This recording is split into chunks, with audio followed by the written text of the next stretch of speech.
पंकज जी चंडीगढ़ से। राधा वल्लभ श्री हरिवंश। महाराज जी आपके चरणों में कोटि कोटि प्रणाम। महाराज जी मैं माँ दुर्गा का भक्त हूँ। माँ दुर्गा के दर्शन करना चाहता हूँ, तो मैं क्या करूँ कि वो जल्दी आ जाए महाराज जी। जब बच्चा माँ की गोद में बैठना चाहता है तो सबसे पहला उसका कार्य होता है खिलौने खेलना बंद करता है। माँ उसके पास खिलौने भेजती है। जितना वो माँ की तरफ बढ़ने की कोशिश करेगा, माँ कार्यरत है तो उसे खिलौना भेजेगी, दे दो ये सब। वो अगर उन खिलौने से ना खेले, रोए, तो फिर घर के किसी सदस्य को प्रेरणा करती है, बिटिया उठा ले गोद में थोड़ी देर। वो उससे भी चुप ना हो, तब फिर वो दौड़ के आ जाती है। भाव, पहले हमको इन भोगों का त्याग करना होगा जिन भोगों में हम खेल रहे हैं। फिर हमारी अनुकूल मांगे हमारे सामने आएंगी, माँ से ना मिलने के लिए बाधा बनकर। हम उन मांगों को भी जो सोचा था, चाहा था, वो मिले पर हम उसे स्वीकार न करें और रोते ही रहें, तो फिर माँ नहीं रुक सकती। वो तो वात्सल्य में कुपुत्रो जायते क्वचिदपि कुमाता अनुभूत। फिर वो आकर के साक्षात, पहले हमारी सामर्थ्य तो होनी चाहिए, माँ के दर्शन हो। हमारी माँ कोई प्राकृतिक माँ है क्या? आद्या शक्ति अनंत महामहिम है। वो ऐसी थोड़ी कि प्राकृतिक नेत्रों से ऐसे जैसे अपनी अम्मा को ऐसे देख लेते हैं ऐसे। वो केवल तुम्हारी माँ थोड़ी, जगत माता है। आप पहले तो विकारों से बचिए, ब्रह्मचर्य का पालन कीजिए, खूब नाम जप कीजिए और लक्ष्य बनाइए कि देवी जो सर्वभूतों में व्याप्त शक्ति है, मैं उसका अनुभव करना चाहता हूँ। वो आ जाएंगी, कृपालु हैं, कृपा करके दर्शन दे। देवी प्रपन्नार्थ हरे प्रसीद, प्रसीद मातर जगतोखिलस्य, प्रसीद विश्वेश्वरी पाहि विश्वम, त्वमीश्वरी देवी चरा चरस्य। हे देवी, आप ही चराचर रूप में विराजमान हो। आ गई ना सिद्धांत के सर्वम खलविदम ब्रह्म वासुदेवा सर्वम, आ गए ना। एक ही बात है, वो तत्व एक ही है, चाहे उसे माँ कहो चाहे पिता कहो, चाहे दोस्त कहो चाहे प्रीतम कहो। वही सखा है, वही प्रीतम है, वही माँ है। तुम जिस भाव से बजोगे आ जाएगा। तुम्हें माता च पिता तुम्हें, तो वही शिव है, वही शक्ति है, कोई दो तो है नहीं। वही माँ है, वही पिता है। आप माँ भाव से बजोगे, हमारे प्रभु माँ भाव से आ जाएंगे। पर उनके आने के लिए जो स्वागत तैयारियां करनी है, वो हमें करनी होगी। हमारे हृदय में जो अभी कूड़ा करकट वासनाएं हैं, ये हटानी पड़ेगी। खूब नाम जप करे और भाव से चले, तो तुम्हारी बुद्धि में ही प्रकाशित हो जाएंगी। या देवी सर्वभूतेषु बुद्धि रूपेण संस्थिता, नमस्तस्यै नमस्तस्यै नमस्तस्यै नमो नमः। विराजमान हो जाएंगे बुद्धि में। देख मैं आ गई। उनके प्रचंड तेज को कोई सह सके नहीं। जब तक भजन के द्वारा अंतःकरण निर्मल, उनके प्रचंड तेज को सह सकते हो? ये ऐसे थोड़ी सी चुनरी और नारियल चढ़ाने से तुम्हारी कामनाओं की तो पूर्ति कर देगी, लेकिन साक्षात्कार होने के लिए फिर अपना अस्तित्व मिटाना होगा, अपने अस्तित्व का बलिदान करना होगा।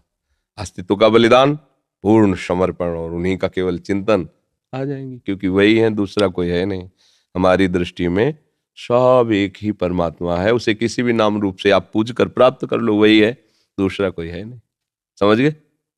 शिल्पा पटेल जी, त्रम्बकेश्वर नासिक से। महाराज जी आपके चरणों में प्रणाम। महाराज जी अब तक योग, ध्यान योग, ज्ञान योग करते आई हूँ, पर आपका सत्संग सुनने के बाद जप भी करने लगी हूँ, पर पता नहीं चलता प्रेम तो कृष्ण से है, राम से है, नारायण सबसे है। एक का जप करें तो दूसरे की याद आने लगती है, वो दूर लगने लग जाता है। अब क्या करूं महाराज जी, मेरे को एक मार्ग दीजिए। अब हम क्या बताएं कि मतलब आपका इतना समय भगवत मार्ग में गया है। इतना तो समझ गए कि एक ही परमात्मा है, सुन के पढ़ के गुरुजनों के मुख से इतना समझ लेना। उसके विविध रूप हैं, वो केवल नारायण रूप में ही नहीं, केवल राम रूप में नहीं, वो जड़ चैतन्य रूप में भी है, सब रूपों में है ना। अब हमको आनंद की अनुभूति, ये तो हुआ ज्ञान कि सब रूपों में वही है, पर जो आनंद प्रेम का मिलता है वो एक रूप में मिलता है। प्रेम गलियति साकरिता में दो न समाए। अब इसका निर्णय गुरुदेव करते हैं।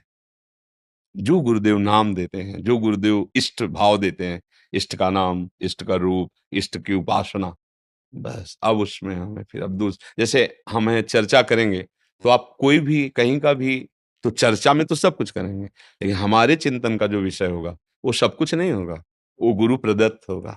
जो गुरुदेव ने दिया है मार्ग, केवल वही होगा। कहेंगे, सुनेंगे, सब होगा, लेकिन हमारे हृदय का जो विषय होगा, वो जो गुरुदेव ने दिया, उस पे कोई संशय नहीं कि अब मुझे क्या करना चाहिए। तो इसलिए पहले उपासक को चित्त का समाधान कर लेना चाहिए। चित्त का समाधान क्या है? हम योग भी कर रहे हैं तो किन के लिए? हम ज्ञान प्राप्त कर रहे हैं तो किन के लिए? हम भक्ति कर रहे हैं तो किन के लिए? ज्ञानी जिसे आत्मा कहता है, योगी जिसे परमात्मा कहते हैं, भक्त उसे भगवान कहते हैं, प्रेमी जन उसे लाडिले लाल कहते हैं। एक ही तत्व है। अब किसी एक में अपने चित्त को हम लगाएं। अब किससे लगाएं?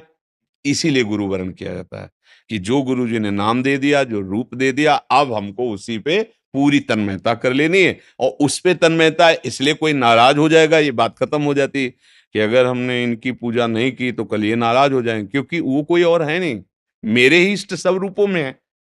तो इसलिए तो मुझे लगता है कि किसी एक नाम को पकड़ लो, एक आराध्य देव का वरण कर लो, पूरे सहारे हो जाओ उनको। और ऐसे समाधान के लिए कि किसको भजें, किसको तजें, क्या करें, क्या, तो पूरा जीवन निकल जाएगा। समाधान के लिए समय नहीं है। फिर भूल भुलैया के बहुत रास्ते, एक पकड़ो, दौड़ लगा दो, मंजिल हाथ मिल जाएगी। मेघा कौशिक जी गुरुग्राम से। राधे राधे श्री हरि। राधे राधे महाराज जी, आपके चरणों में कोटि कोटि प्रणाम।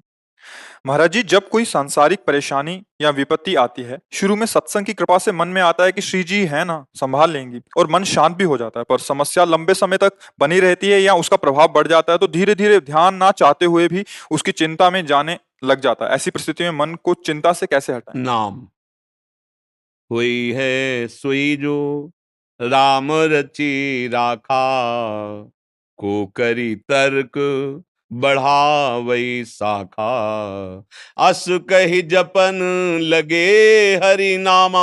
भगवान शंकर ने पहले प्रयास किया सती जी को समझाने का, और जब नहीं समझ पा रहे तो वही है, छोड़ दिया। वही है सोई जो राम रची राखा, को करी तर्क बढ़ावई शाखा, अस कही जपन लगे हरि नामा।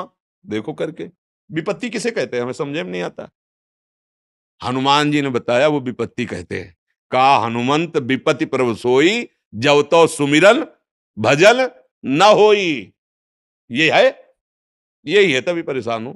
निरंतर ये है तो ललकार विपत्ति को, क्या करेगी तू?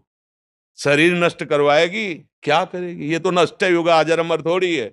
और मेरा स्वरूप नैनम छिंदन्ति शस्त्राणि नैनम दाति पावका, न चैनम क्लेदयन्त्यापो न शोष्यति मारुता। न आग में ताकत है, न किसी दिव्यास्त्र में ताकत है, क्योंकि अविनाशी स्वरूप है। लौटो, बाहर से लौटो, घर में सुरक्षित हो जाओगे। स्वरूप में आओ, भगवदानंद में आओ। काहे कोई सब चिंता इतनी फैलाए हो? समझ नहीं पा रहे, समझ नहीं पा रहे। तुम समझती हो तुम्हें कोई लंबे समय की विपत्ति है। पूरा जीवन अगर कांटे पे तौल के देखे तो एक ही शब्द निकलेगा, विपत्ति। अगर प्रभु का चिंतन छूट जाए ना, और ये चिंतन होने लगे मैं बीमार हूं ना, तो अभी आधा घंटा में चेहरा का अभी खींच लो फोटो, और आधा घंटा बाद खींच लेना। है अविनाशी का बच्चा। राम मरे तो मैं मरे, नहीं तो मरे मेरी बलाए। अविनाशी का बालका मरे न मारा जाए। वो ये केवल प्रवचन नहीं है, जीवन है, जीवन जीवन है। प्रवचन नहीं कि केवल भाषण दे रहे हैं, जीवन है। और ये इसलिए हम बता देते हैं अहंकार पुष्टता के लिए नहीं कि जैसे आपने कमाया है तो अब दे के जाओ, ऐसे नहीं जाना होगा। साधु महात्मा एकांत में अपने जीवन में जो कमाते हैं तो भिक्षा तो पाई संसार की, वस्त्र संसार से पहला है, तो अब दो संसार को शिक्षा, और फिर जहां से जाओ खाली है। इसलिए एक उपाय है, हरिशरणम, भगवान का भजन। नहीं तो यहां कोई चिंता रहित हो तो मैं बता दूं, कोई चिंता रहित हो, सबको नाना प्रकार तुम्हारी तुम्हारे हिसाब से। एक आदमी सोचता है अगर 1 लाख रुपया मिल जाए ना काम चल जाएगा। एक आदमी सोचता है 1 लाख से क्या होगा, 1 करोड़ चाहिए। एक आदमी सोचता है 1,000 करोड़ मिले तब कोई बात बनेगी। और एक है कि 1,000 करोड़ में भी तृप्त नहीं है। अब देखो ना उठा के, तृप्ति है कहां? संतोष रूपी धन में। यथा लाभ संतोष सदा, काहू मेरे नाथ जैसे आप। राधा राधा राधा राधा। कौन सी विपत्ति है? हमारी मानी हुई सारी विपत्तियां हैं। कौन सी विपत्ति? हमें बताओ कि ये विपत्ति है। तो भगवान का भजन करो, जैसी भी परिस्थिति हो हमारे कर्मों के अनुसार आ रही, और जब चिंतन भगवान से होगा तो संभालते रहेंगे। बड़ी बड़ी विपत्तियां भक्तों की भगवान आगे आकर के स्वयं संभाले हैं। हमें डरना नहीं, खूब नाम जप करना है। ये मनुष्य जीवन डरने के लिए नहीं मिला, भयभीत हो निर्भय पद प्राप्त करने के लिए मिला है। राजेश कुमार जी बिहार से। राधे राधे महाराज जी, आपके चरणों में कोटि कोटि दंडवत प्रणाम। महाराज जी कृपा करके मेरे दोषों का निवारण करें। महाराज जी काम दोष के कारण मन में दूसरों के प्रति दूषित भावनाएं उत्पन्न होने लगती हैं, जिसके कारण मानसिक अपराध बोध होता है और फिर मन में ग्लानि भी होती है, जिसके चलते भजन में बाधा उत्पन्न होती है। महाराज जी क्या करें, ये मनोरोग कैसे ठीक होगा? अब ये काम कब सताता है, काम कब बढ़ता है और काम कैसे नष्ट होता है?